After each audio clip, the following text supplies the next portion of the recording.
Auzu billahi minash shaitanir rajim. Bismillahir Rahmanir Rahim. I welcome you all in our today's online session. Hope you all are fine and having good health. We start today's session with the verses of Holy Quran.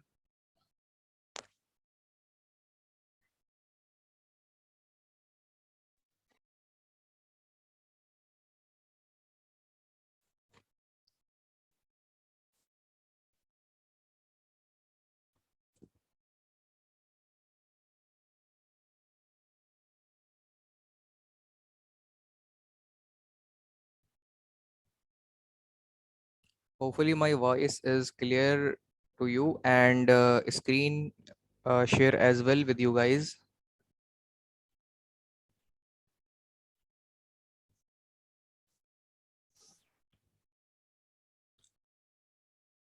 Up till now, any one of you if have any kind of question, query regarding previous session, feel free to discuss. I will answer the kind of question and resolve your queries. So if you have the kind of question, feel free to ask. Otherwise, we continue the session. Hopefully, all the things being clear. So we was discussed about the non-destructive techniques, and another way we can say the entity methods, non-destructive testing methods. Why these non-destructive testing test techniques and methods are important to understand the thickness and the importance of thickness of material regarding the metals. So this is the field which is we call non-destructive testing. There are two types of techniques of detecting of metals, which are destructive techniques and non-destructive techniques. Destructive techniques means to destruct, damage, to cut down a particular metal, and then to analyze that particular properties of a metal. So this is related to the destructive methods. And if we talking about a non-destructive methods, so it is without the damage, without cutting and other kind of these things, to analyze and understand the properties of a metal, we use non-destructive techniques of methods. So number one of non-destructive techniques method is visual testing. And what is that? The visual testing is also known as the visual testing examination, non-destructive inspection, or non-destructive evaluation or examination. So these are the things. Visual testing means जो के बज़ाहिर हम आंखों से देखते हुए उसको analyse करते हैं, और बाकायदा हमें उस टेस्टिंग के जितने भी नतीजे होते हैं, उस टेस्टिंग का जो प्रॉपर्टीज होती है वो हम खुद छू कर देख कर, खास तौर पे देख कर एनालाइज कर पाते हैं. तो that's a reason we called it a visual testing examination or evaluation. So to analyze these things, we need to use that visual testing is the most common non-destructive testing method. Visual testing जो कि बाज़ाहिर आंखों से देखी हुई techniques होती है और इसमें रिजल्ट हम अपने आंखों से बाकायदा एनालाइज कर पाते हैं, is a popular non destructive method because it is too easy to perform. ये बहुत आसान है परफॉर्म करना. It is low cost method. ज़्यादा पैसे भी खर्च नहीं होते इसमें. इकोनॉमिकल एस्पेक्ट के लिहाज से बेहतरीन है. And it requires minimal equipment. कम से कम इक्विपमेंट में ये काम हो पाता है. और इक्विपमेंट जो एक्सटर्नली हम यूज करते हैं वो सिर्फ एक ही होता है जिसके जरिए से हम एनालाइज करते हैं, रीडिंग ले रहे होते हैं. Visual testing involves observing a component with the naked eyes. बाकायदा आंखों से देखी हुई चीजें हम इसमें देख पाते हैं और टेस्टिंग करते हैं to evaluate the presence of surface discontinuities. Visual testing can be assist with optical instruments. Optical instrument मतलब वो रिलेटेड टू जो कि हम लेंसेज की मदद से कर पाते हैं. लेंसेज मुराद मैग्नीफाइंग ग्लासेस, जिस तरह के लेंसेज आपने देखे होंगे, और मैट्रिक इंटर में जिस तरीके से और फिजिक्स में खास तौर पे हमें जो कि लेंस पढ़ाए जाते हैं, उनसे हम उनको देख पाते हैं और उसका एनालिसिस कर पाते हैं. तो बाकायदा इन इंस्ट्रूमेंट्स के अंदर आपके ऑप्टिकल लेंस लगे हुए होते हैं जो रीडिंग को शार्प करते हैं, और जो उसकी थिकनेस होती है उसकी टेस्टिंग होती है विजुअल एस्पेक्ट के लिहाज से, वो ऑप्टिकल इंस्ट्रूमेंट्स के जरिए की जाती है जो कि लेंस उसमें इस्तेमाल किए जाते हैं, such as magnifying glasses, boroscopes, mirrors, and other computer equipment for remote viewing. If a component can be viewed visual testing, it is the first method of testing in non-destructive testing examination. Visual testing can be performed on components that show visible corrosion or degradation. अच्छा, ये testing जो हम perform कर रहे होते हैं, इनका basic aspect और मकसद यही है कि हमें बकायदा आंखों से ये नजर आए कि किसी मेटल के ऊपर कितना जंग लग चुका है या कितना वो जंग आलूद हो चुका है, क्रोसिफाई हो चुका है। एंड डिग्रेडेशन मींस कितना ज्यादा वो अपनी थिकनेस में कमी वाकई कर चुका है, सच एज वेल्ड, जब और उसको वेल्ड की जरूरत है। स्टोरेज टैंक्स खासतौर पे, piping, boilers and pressure weasels.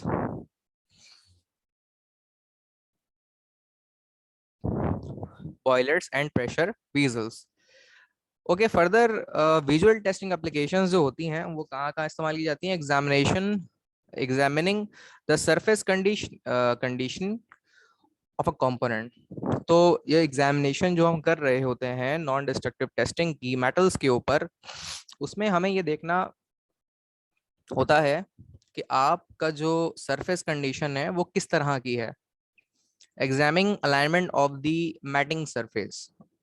Matting surface को अलाइनमेंट करना जरूरी है क्योंकि आपकी रीडिंग उसके बगैर दुरुस्त नहीं आएगी। Checking presence of leaks, leak कितने परसेंट है, या फिर बाज़ का इस तरह होता है कि एक खास तौर पे एक पूरी एक थिकनेस चल रही होती है जो कि एक लायबल होती है कि आप उसको रख पाते हैं, देख पाते हैं। फर्दर इसमें जो इक्विपमेंट इस्तेमाल किए जाते हैं विजुअल टेस्टिंग के लिए वो इस तरह के होते हैं, ठीक है। अच्छा, फर्दर इसके इक्विपमेंट्स को अगर आप देखें, यहाँ से कंटिन्यू करेंगे।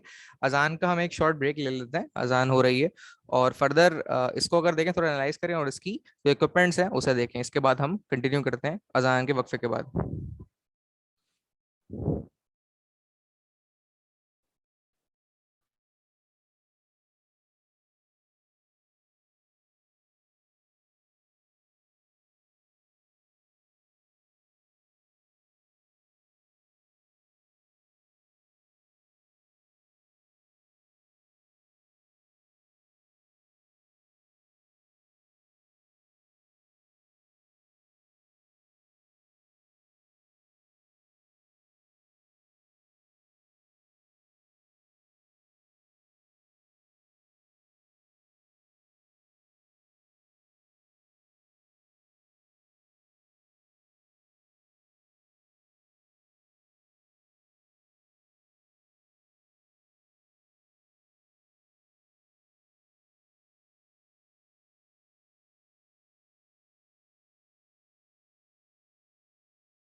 Okay, everyone, we was on visual testing equipments which are used for non-destructive techniques of method.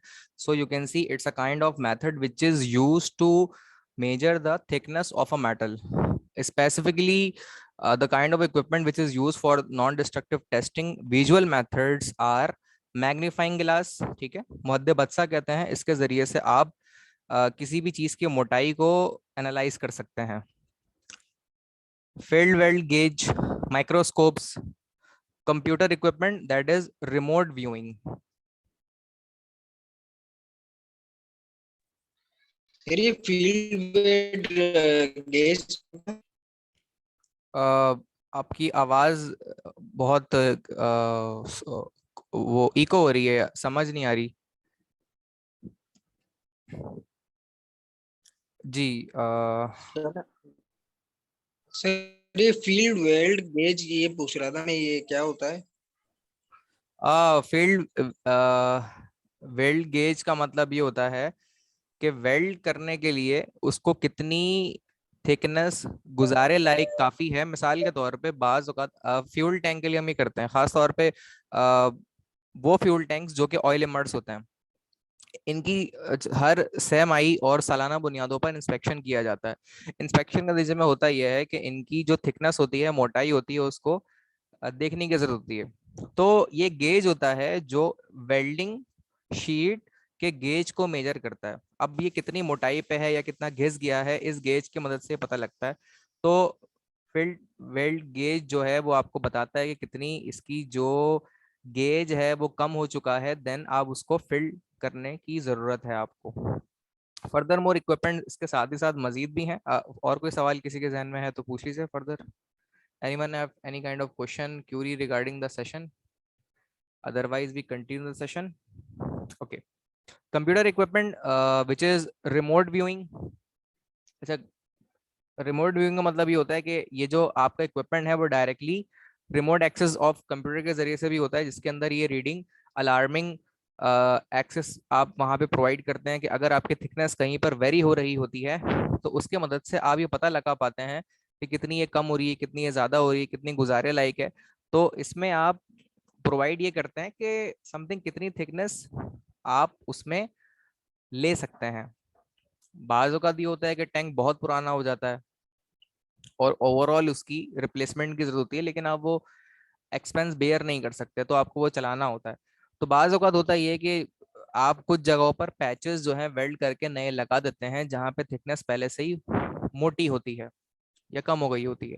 तो जब उसको दोबारा इंस्पेक्शन 6 महीने के बाद करते हैं आप, तो ओवरऑल टैंक की जो थिकनेस होती है शीट्स की वो कम हो गई होती है, लेकिन जो नया पैच आपने लगाया हुआ होता है पिछली बार उसकी थिकनेस ज़्यादा मिलती है आपको।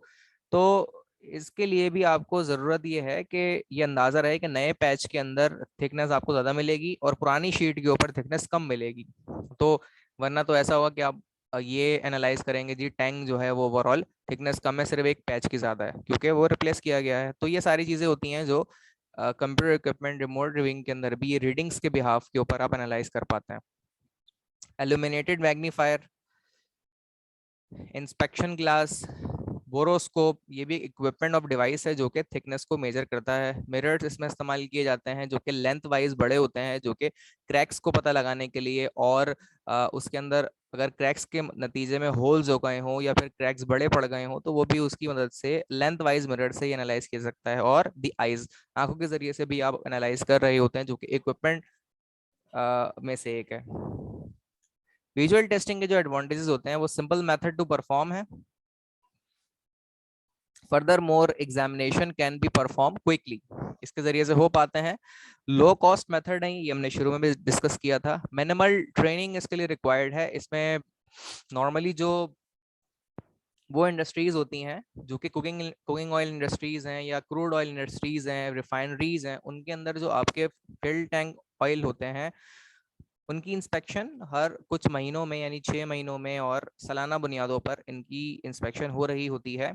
तो उनके लिए ट्रेनिंग्स उन टीम्स की होती है, और ख़ास तौर पर वो जो टैंक्स होते हैं उनके इर्द गिर्द जो है स्टेप फोल्डिंग लगाई जाती है। इन स्टेप फोल्डिंग्स के ऊपर क्लाइम करते हुए जो विजुअल इंस्पेक्टर्स होते हैं या फिर नॉन डिस्ट्रक्टिव टेक्निक्स के जो ये टीम्स बनी हुई होती हैं 3-3 4-4 लोगों की, वो मुख्तलिफ तरह के जो सरफेसेस होते हैं जो टैंक्स के इर्द गिर्द होते हैं उसकी इंस्पेक्शन कर रहे होते हैं, और ये ट्रेनिंग उनके लिए ज़रूरी है। मिनिमल इक्विपमेंट इसके लिए रिक्वायर्ड है जो विजुअल टेस्टिंग का है। इसके डिसएडवांटेज क्या है अब इसके ऊपर डिस्कशन हम करेंगे। तो इंस्पेक्टर ट्रेनिंग नेसेसरी है। विदाउट ट्रेनिंग अगर आप इंस्पेक्शन करने लग जाएं इसकी, या थिकनेस सेंसिंग की तरफ चले जाएं और आपकी ट्रेनिंग अगर सही नहीं हुई भी, तो ये जहन में रखें आप गलत एनालिसिस के पॉइंट ऑफ व्यू से इंस्पेक्शन पास कर देंगे, फिर होगा ये कि कुछ आने वाले हफ्तों में उस पर क्रैक्स पड़ जाते हैं, और क्रैक्स पड़ने के नतीजे में वहां से कुछ लीकेज हो जाती है, तो याद रखिए टीम ऑफ द इंस्पेक्शन के ऊपर भी जिम्मेदारी उस वक्त आएगी। अब ये जरूरी है कि उनकी जो ट्रेनिंग है वो जरा बहुत बेहतरीन हुई भी हो, अदरवाइज ये एक प्रॉब्लम का बाइस बन सकती हैं। इसके डिसएडवांटेज जो है फर्दर उसे कंटिन्यू करेंगे हम, तो गुड आई साइट इसके लिए रिक्वायर्ड है, और आईसाइट जो है वो 20/40 की ज़रूरत है, अदरवाइज बैड आईसाइट के नतीजे में आप क्रैक्स को अवॉइड कर देंगे, या फिर आपकी जो लीकेज है उसको शायद आप सेंस नहीं कर पाएंगे, वो वेल्डिंग्स जो कि वीक हो चुकी है उसको भी आप सही से एनालाइज नहीं कर पाएंगे। So eyesight should be fine. Can miss internal defects, internal defects इससे मिस हो सकते हैं। Report must be recorded by the inspector, open to human error, human error के लिए ये चीज ओपन होना जरूरी है। फर्दर जो आपकी विजुअल टेस्टिंग इंडस्ट्रीज हैं वो इस तरह की होती हैं, खास तौर पे ऑयल फिल टैंक होते हैं, इनको देख के याद आ जाती है स्टील मिल। स्टील मिल में ऐसे ही फर्नेस के अंदर से लोहा पिघला हुआ बाहर आ रहा होता था, और यहाँ पे वर्कर्स काम कर रहे होते थे, और ऊपर हम चढ़े हुए थे, यहाँ पे हमें नीचे आना अलाउ नहीं था। बहरहाल हम नीचे चले भी जाते थे, हमें मना भी किया गया था। फिर ये बाकायदा स्टील मिल का एक एनवायरनमेंट इस तरह का है। अब में से कोई गया हो स्टील इंडस्ट्री के अंदर तो बिल्कुल इस तरह का ही होता है एनवायरनमेंट। तो इसकी इंडस्ट्रीज कौन कौन सी हैं? समथिंग जहाँ पर ये विजुअल टेस्टिंग की जाती हैं वो स्टील इंडस्ट्री है, ऑटोमोटिव इंडस्ट्रीज, वो तमाम तर इंडस्ट्रीज जहां पर आपकी मेटल शीट्स लगी हुई होती हैं, और उन मेटल शीट्स जो ये लगी हुई होती हैं इनकी थिकनेस को इंस्पेक्ट करने की ज़रूरत होती है। उस मकसद के लिए आप एनडीटी मेथड्स को इस्तेमाल करते हैं, और ख़ास तौर पे विजुअल टेस्टिंग मेथड्स को। Oil and gas industry automotive के बाद, पावर जनरेशन, एरोस्पेस, ये सारी वो इंडस्ट्रीज हैं, और खास तौर पर रिफाइनरीज जहां पर ये काम होता है। Up till now, any one of you if have any kind of question regarding the session up till now, you feel free to ask. I will answer the kind of question and resolve your queries if you have in your mind. So all the things being clear, so we continue the session with the next aspect after visual testing, which is ultrasonic testing. Ultrasonic testing एक important और common technique है जो कि non destructive testing के अंदर इस्तेमाल की जाती है। इसमें अल्ट्रासोनिक मीटर्स इस्तेमाल किए जाते हैं। So ultrasonic testing send ultrasonic waves send करते हैं, जो कि ये साउंड वेव्स की एक कैटेगरी है, टू एन ऑब्जेक्टिव और material to be tested to find the cracks. Cracks जो होते हैं उनको खास तौर पे ये पता लगाती है, and even the defects inside, कि उसके अंदर डिफेक्ट क्या है। डिफेक्ट की कैटेगरी क्या होती है कि उसमें क्रैक्स के नतीजे में होल्स हो गए हों, या क्रैक्स बड़े हो गए हों, या फिर जो क्रैक्स आपने रिमूव किए थे पैच ऑफ दी वेल्डिंग के नतीजे में, वो शीट जो आपने किसी पिछले इंस्पेक्शन में लगाई है वेल्ड करके, वो वेल्डिंग वीक ना हो गई हो, या उसमें क्रैक ना पड़ गए हो। शीट में क्रैक होना और एक नया पैच लगा के उसकी वेल्डिंग में क्रैक होना, इन दोनों में फर्क है, तो ये डिफेक्ट्स की कैटेगरी में आते हैं। तो इनसाइड डिफेक्ट्स, ये सब चीजें उसमें बाइस बनती हैं। और ये सब चीजें डिफेक्ट्स या क्रैक्स क्यों आ पाते हैं, इसका कोई जवाब देगा? क्रैक्स क्यों आते हैं? जो ऑयल टैंक्स होते हैं हमारे मेटल के बने हुए,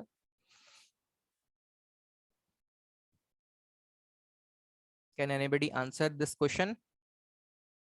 13 persons are available up till now.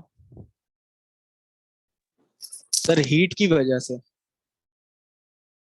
Heat की वजह से नहीं, हीट की वजह से नहीं, कोई और जवाब देगा?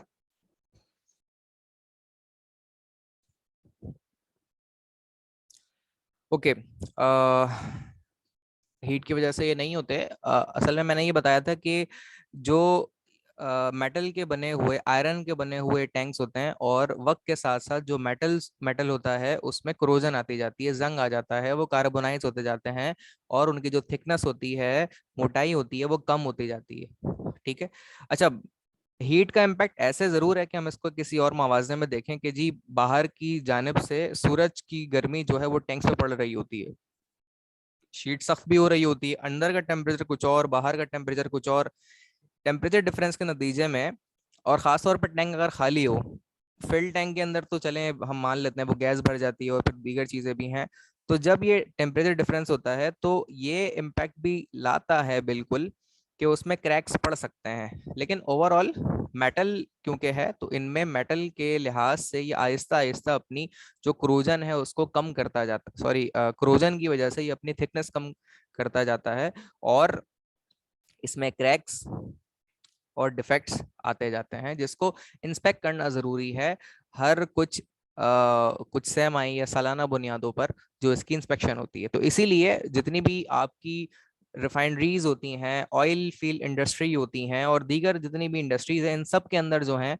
जहाँ पे भी टैंक्स लगे हैं, खासतौर पे डालडा फूड्स के हो गए या रिफाइनरीज हो गई, खासतौर पे के इलेक्ट्रिक के प्लांट्स हो गए, इनमें ट्रांसफार्मर्स होते हैं, ट्रांसफार्मर के अंदर क्रूड ऑयल होता है, ऑयल जो कि इंसुलेशन का और कॉइल को ठंडा करने का भी बाइस बनता है। ये जो कॉइल होते हैं इनको ठंडा करने के लिए आप इस्तेमाल करते हैं ऑयल को, और ऑयल रिफाइन होना जरूरी है और खास तौर पे ऑयल की प्योरिफिकेशन होना जरूरी है, तो इसके लिए बाकायदा प्लांट्स होते हैं, और जब प्लांट होंगे तो फिर इनके लिए लाजमी बात है फ्यूल टैंक्स भी होंगे। तो ये फ्यूल टैंक्स की इस तरीके से इंस्पेक्शन होती है और ये बाकायदा एक वास्ट वैरायटी ऑफ फील्ड भी है। कंटिन्यू करते हैं आगे। तो हमने अभी ये पता लगाया कि क्रैक्स या डिफेक्ट्स जो हैं वो फ्यूल टैंक्स के अंदर आते किस तरीके से हैं। कोई सवाल अगर आप लोगों का हो तो आप लोग बिल्कुल पूछ सकते हैं।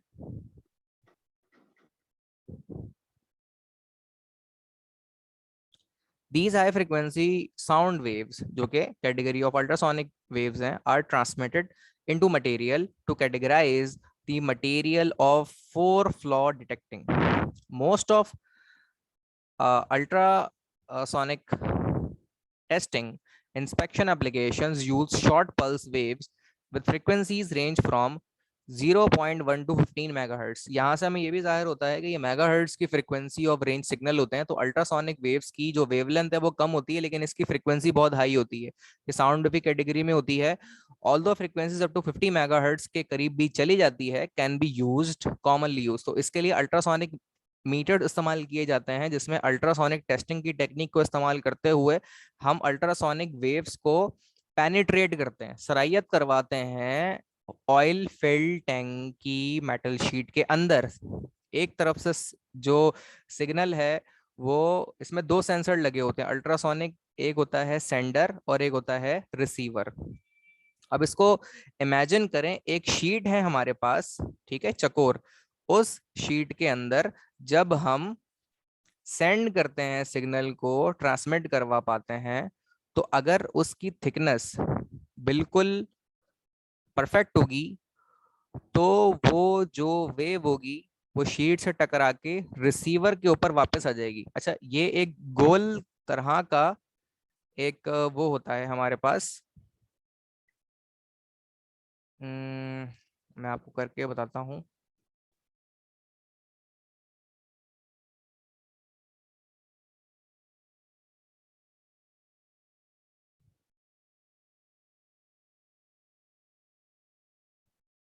समथिंग एक उसका सेंसर है, उस सेंसर के एक साइड पे होता है ये सेंडर,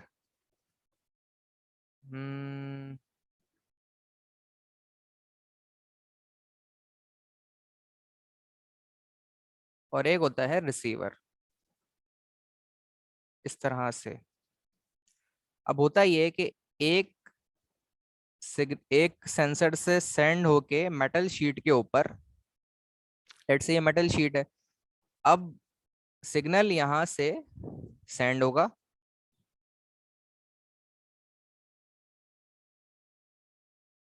समथिंग इससे शीट से टकरा के, और फिर शीट से टकरा के यहाँ वापस आ जाएगा, ठीक है। अगर इसकी थिकनेस जो शीट है, मेटल टैंक है, इसकी मेटल शीट के इस हिस्से की अगर थिकनेस बिल्कुल परफेक्ट होगी तो इसका मतलब इसकी मोटाई बहुत ज्यादा है, और जब ज्यादा होगी तो फिर ये टकरा कर रिसीवर पे वापस आएगी। ये इसकी प्रॉप होती है। अच्छा, यहाँ जो एक मीटर लगा होता है इसका नाम है ultrasonic metre.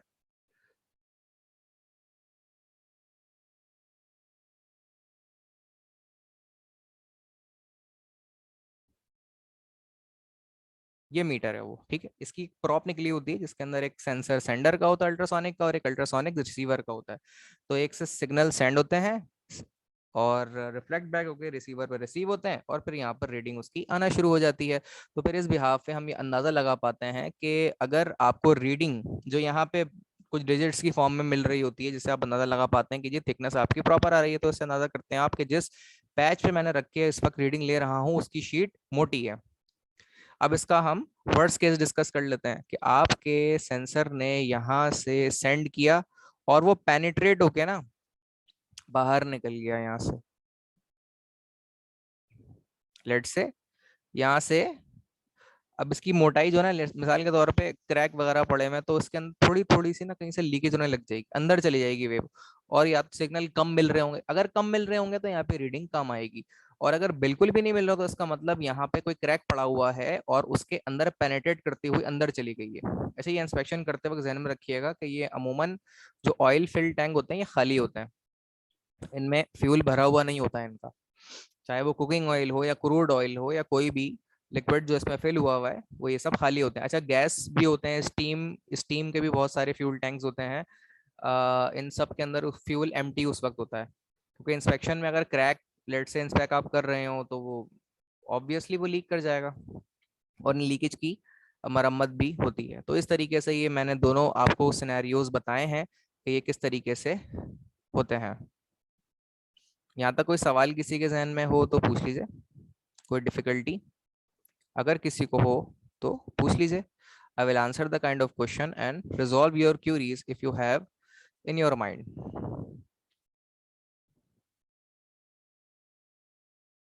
Hopefully all the things been clear. So we further moving towards the next aspect. हम ये बात कर रहे थे कि जो अल्ट्रासोनिक मीटर्स होते हैं उनको इस्तेमाल किया जाता है जिनकी फ्रीक्वेंसी 50 मेगाहर्ट्ज तक होती है, और इनकी हाई फ्रीक्वेंसीज के नतीजे में ही इनको इस्तेमाल करा जाता है। One common application for this test method is ultrasonic thickness measurement, which is used to ascertain the thickness of an object, such as when assessing pipe works corrosion. खास तौर पे जो हमारे जीआई के पाइप्स होते हैं, लास्ट डिस्कशन ये भी हुई थी उसमें, जीआई के जो पाइप्स होते हैं उनके अंदर भी ये क्रोजन वक्त के साथ साथ आ जाती है। तो ये पाइप बड़े लेवल के भी होते हैं, खास तौर पे अगर हम बात करें जैसे कैनअप के अंदर हम लास्ट डिस्कशन ये कर रहे थे कि जो पाइप्स हमारे इंस्टॉल हुए हुए हैं, स्टीम जिनके अंदर से गुजर के जाती है या फिर वाटर जिसमें सर्कुलेट कर रहा होता है, तो इनकी थिकनेस भी जो है वो मेजर करना जरूरी है इंस्पेक्शन के पॉइंट ऑफ व्यू से। अदरवाइज इनकी थिकनेस कम होती जाती है और क्रोजन के नतीजे में या क्रैक्स पड़ने के नतीजे में इसमें लीकेज भी वाकई हो सकती है, तो इसीलिए इनके इंस्पेक्शन जरूरी होते हैं। How does it work? Ultrasonic inspection use a piezo electric transducer, इसमें इस्तेमाल किया जाता है connected to a flaw detector, which in its most basic form is a pulsar receiver and oscilloscope display। होता क्या है, इससे पहले जिस तरह मैंने आपको बताया भी था, oscilloscope बेस्ड डिस्प्ले का होता है इस तरह का, ये एक इक्विपमेंट होता है जो कि दे रहा होता है। नॉर्मली ये लेटेस्ट इक्विपमेंट है, एक्सपेंसिव भी है, तो इसका ये जब सेंसर एक लगा हुआ होता है, जैसे मैंने आपको अभी एनिमेटेड वेज में करके दिखाया भी था, तो वो सेंसर आप उसके पैच ऑफ शीट पे लगाते हैं और उससे रीडिंग, और ख़ास तौर पे कुछ सोफिस्टिकेटेड लेवल के इंस्पेक्शन के नतीजे में ये इसकी पेनिट्रेशन भी आ रही होती है कि जी कितनी रीडिंग चल रही है, ग्राफिकल एस्पेक्ट में भी आती है, रीडिंग एस्पेक्ट्स के पॉइंट ऑफ व्यू से भी आती है। तो ये दोनों चीज़ें मैंने बताई आपको। तो ये देख सकते हैं आप, ये ऑसिलोस्कोप बेस्ड डिस्प्ले यहाँ पे आ रहा होता है, जिसके नतीजे में आप इंस्पेक्शन कर पाते हैं कि ये किस तरीके से काम कर रहा है। जिस तरह ये वायर आ रही है, ये अल्ट्रासोनिक सेंसर लगा हुआ है, इसका एक सेंसर है, सेंडर है और एक रिसीवर है। तो सेंड होकर रिसीव होने की टेक्निक मैंने आपको बता दी है। अब फिर यहाँ पे इन्होंने बताया कि कितने डिस्टेंस से इसको रखना है, फिर आपको रीडिंग यहाँ पे डिस्प्ले होके मिल रही होती है कि जी आपको थिकनेस सही मिल रही है, सही मिल रही है, फिर बिल्कुल जीरो हो जाती है तो थिकनेस कम हो गई है, फिर से थिकनेस सही मिल रही है। तो ये डिस्प्ले जो है वो अल्ट्रासोनिक टेस्टिंग के नतीजे में, जो विजुअल टेस्टिंग की एक नॉन डिस्ट्रक्टिव टेस्टिंग की एक टेक्निक्स है। ओके, तो ऑसिलोस्कोप बेस इसका डिस्प्ले स्क्रीन पे आ रहा होता है, वो स्क्रीन मैंने आपको अभी दिखाई ऊपर मीटर के ऊपर। The transducer is passed over the object being inspected. Transducer emits and receives the sound wave energy. Results are shown as a line of pilot. अभी line of pilot के तौर पे ये दिखा रहा होता है with an amplitude on the y-axis. y-axis के ऊपर जो amplitude आ रहा होता है representing the reflections intensity, यानी reflect होके आने की intensity बता रहा है कितना reflect होके आया है. Distance और time of x-axis shows the depth of signal through the material, कि कितना उससे थ्रो करा गया है अंदर की जानब, वो ये बता रहा है. और यहाँ पर ये बता रहा है कि कितनी ज्यादा आपका रिफ्लेक्शन इंटेंसिटी के पॉइंट ऑफ व्यू से बैक होके मिल रहा है. तो ये दो रीडिंग एक्स और वाई एक्सिस के बिहाफ पे एनालाइज करके बता रहा होता है कि इसकी कितनी थिकनेस चल रही है. अच्छा, ये इस तरह का सेंसर होता है. ये अल्ट्रासोनिक मीटर है और ये आपने जैसे गैस के पाइप हो गए, ऑयल के ट्रांसफर के जो पाइप्स होते हैं, गैस ऑयल जितने भी लिक्विड्स होते हैं या जितने भी गैस होते हैं, वो जब ट्रांसफर हो रहे होते हैं तो उनके पाइप्स अगर वो मेटल के हैं तो उनकी थिकनेस को मेजर करने के लिए इस तरह की ये आपके सेंसर लगाए जाते हैं अल्ट्रासोनिक के. और ये इनकी स्क्रीन ऑफ ऑसिलोस्कोप के ऊपर इनकी रीडिंग ग्राफिकल वेज में और डिजिट की सूरत में आ रहे होते हैं. ये मुख्तलिफ तरह के एक्सपेंसिव इक्विपमेंट्स जो कि लाखों के इवन ये मीटर्स आते हैं सोफिस्टिकेटेड लेवल के, तो इनसे इनकी गेज ऑफ इंटेंसिटी पता लग रही होती है. एडवांटेजेस की अगर हम बात करें तो advantages of ultrasonic testing include high penetration power. इसकी होती है हाई पेनिट्रेशन क्योंकि इसकी फ्रीक्वेंसी अब हम यूज करते हैं 1 to 15 मेगाहर्ट्ज और इवन आल्सो 50 मेगाहर्ट्ज. तो 50 मेगाहर्ट्ज की पेनिट्रेशन पावर के अल्ट्रासोनिक सिग्नल को जब आप पेनिट्रेट करवाते हैं, सेंड करवा पाते हैं, तो वो सरायत करता हुआ मेटल के अंदर चला जाता है.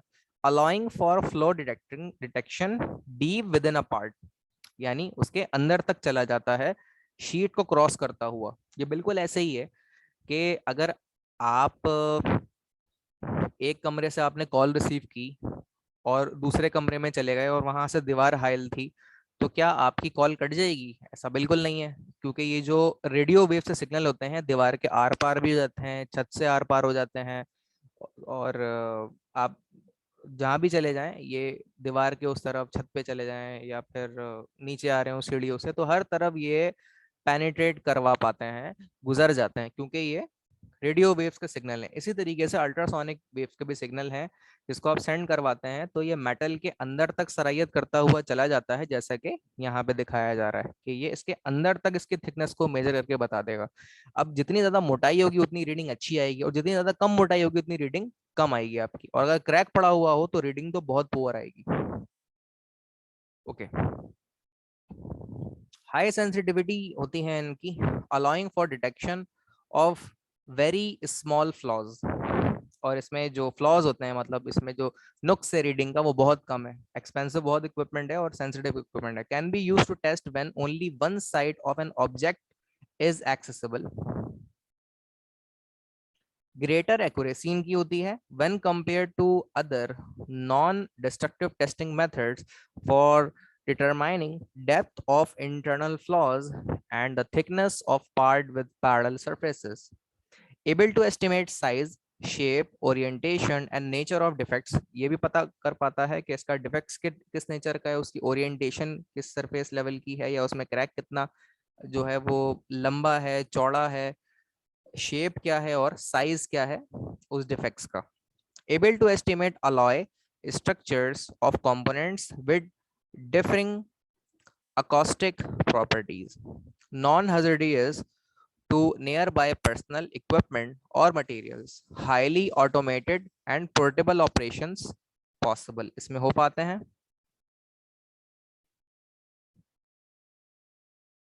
Immediate results can be obtained, allowing for immediate decisions to be made. तो रिजल्ट इसमें आपको जो मिलते हैं वो बहुत जल्दी मिल पाते हैं. लिमिटेशंस की अगर हम बात करें, जो अल्ट्रासोनिक इंडस्ट्री है वो अल्ट्रासोनिक टेस्टिंग जो है उसकी क्या लिमिटेशंस हैं, तो there are the flaw limitations of ultrasonic testing in non destructive type of techniques of methods requires experience technicians for inspection and for data interpretation, आपको एक्सपीरियंस लोग रिक्वायर्ड हैं जो कि इसके डेटा को इंटरप्रेट कर सकें, यानी रीडिंग किस नेचर की है, किस नौयत की है, और रीडिंग कब सही है या फिर गलत भी आ रही है तो उसको सही कब कहना है, इसके लिए एक्सपीरियंस टेक्नीशियंस रिक्वायर्ड है। मैंने कुछ इसके सिनेरियोज भी आपको प्रोवाइड किए थे शुरू में। False positive results, also known as the spice signals, may result from tolerable, anomalous, as well as the component geometry itself. अच्छा, बाज वक्त रीडिंग आपकी गलत भी आ रही होती है लेकिन आपको उसको टॉलरेट करना पड़ता है, उसमें जो है वो टॉलरेट करने के रीजंस होते हैं कुछ कि जी टैंक ऑलरेडी बहुत पुराना है या नए पैचेस में लगाए हुए हैं, तो उस बिहाफ पे या ज्योमेट्रिकल शेप के बिहाफ पे भी ये चीजें आ रही होती हैं। Object that are rough, irregular shape, very well or thin or not homogeneous are difficult to inspect. अच्छा, अगले सेशन में फिर यहाँ से मैं शुरू करता हूँ। Hopefully all the things been clear in your mind. If you have any kind of question, query regarding today's session, up till now you can ask. This session is going to expire, so I'm continue the session with the same link which I share with you guys. You can ask if you have the kind of question.